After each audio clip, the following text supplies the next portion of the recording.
সরকার travels যেভাবে আজকে মানুষগুলিকে মেরলো, যেভাবে এই বাসটা ঘাতকের মতো মানুষকে মেরে ফেললো, ঘাতকের মতো বাস চালাইলো, উপযুক্ত আমরা অবশ্যই উপযুক্ত বিধের চাই।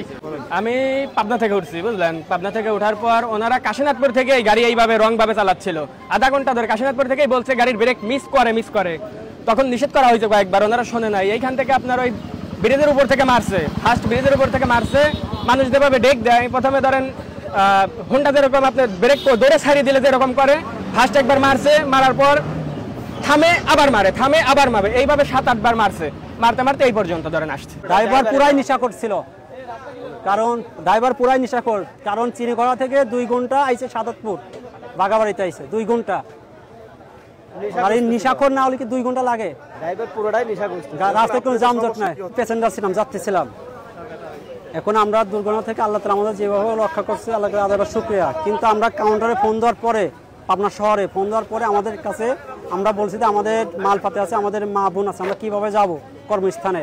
তারা বলছে যে আমাদের টিকিট কাটতে হবে আবার 1200 টাকায়, 2টা টিকিট 1200 টাকা আবার।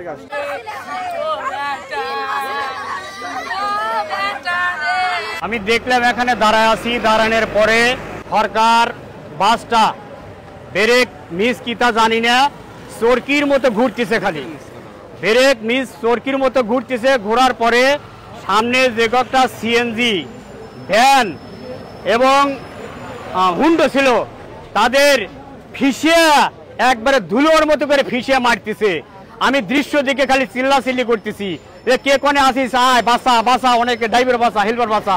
তাৎক্ষণিক এখানকার কিছু লোকজন সাথে করে নিয়ে যায় সিএনজি ড্রাইভারকে উদ্ধার করি, জনগণকে সাথে নিয়ে উদ্ধার করিয়া তাবাদা আমার এখানে এসে পানি ঢালিয়া সবাইকে নিয়ে উদ্ধার করে হাসপাতালে পাঠাই। এই দৃশ্য দেখার মতো দৃশ্য, এটা ভোলার মতো দৃশ্য না, এই দৃশ্য হৃদয়বিদারক দৃশ্য। এই দৃশ্য আর যে পরিবারের সন্তান হত্যা হলো, নিহত হলো, তাদের রুহের মাগফিরাত কামনা করি এবং তাদের সুস্থ বিচার আমরা কামনা করতেছি। আমার ভাই হয়েছে আপন ভাই, ফুফাতো ভাই, তখন সে অটোরিক্সা চালাইতো আর নিজস্ব গরু বছর খাওয়াইতো। এই আর এখানে যে মারা গেছে আমি খবর পাইছি আধা ঘন্টা আগে, আমরা তাকে নিয়ে যেতে এসেছি। গাড়ি নিয়ে সকাল 9টায় বাড়াইছে। ছেলে মেয়ে 3টে, 2টে মেয়ে, একটা ছেলে। 7 বছর আর মেয়ে একটা বিয়ে দিছে, লাতি বুদ্ধি হয়েছে, আর একটা মেয়ে হলো 4 বছর। সিএনজির তো কতগুলো মারছে ঠিক ঠিকানা নেই। চাল চলন তো সম্পূর্ণ নেশাগ্রস্ত। আপনি একবার ভুল করে মারতে পারেন, তারপরে আপনার আরো 5-6 বার কিসের জন্য আপনি মারবেন?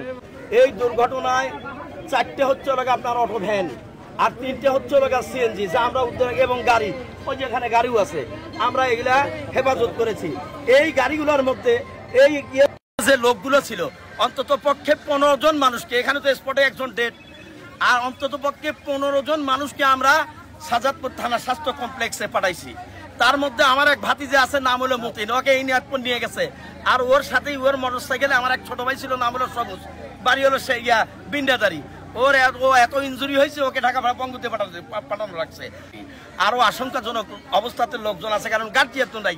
এখন ওখানে আছে, কি হবে এটা আমরা জানি না। আমার কাছে যেসব তথ্য আছে সেটা হচ্ছে যে অনুমান 1:10 থেকে 1:20 মিনিটের মধ্যে এই বাগাবাড়িতে সরকার ট্রাভেলসের একটি বাস, কেউ বলতেছে নিয়ন্ত্রণ হারিয়ে, কেউ বলতেছে ব্রেক ফেল করে, আমরা এখনও তদন্তাধীন বিষয়টা, ব্রেক ফেল করে হোক আর নিয়ন্ত্রণ হারিয়ে হোক, বেশ কয়েকটি অটো ভ্যান এবং সিএনজিকে চাপা দিলে ঘটনাস্থলে 1 জন মারা যায় এবং বিভিন্ন হাসপাতালে 8 জন চিকিৎসাধীন আছে। এদের মধ্যে 2 জনের অবস্থা গুরুতর বলে জানতে পেরেছি।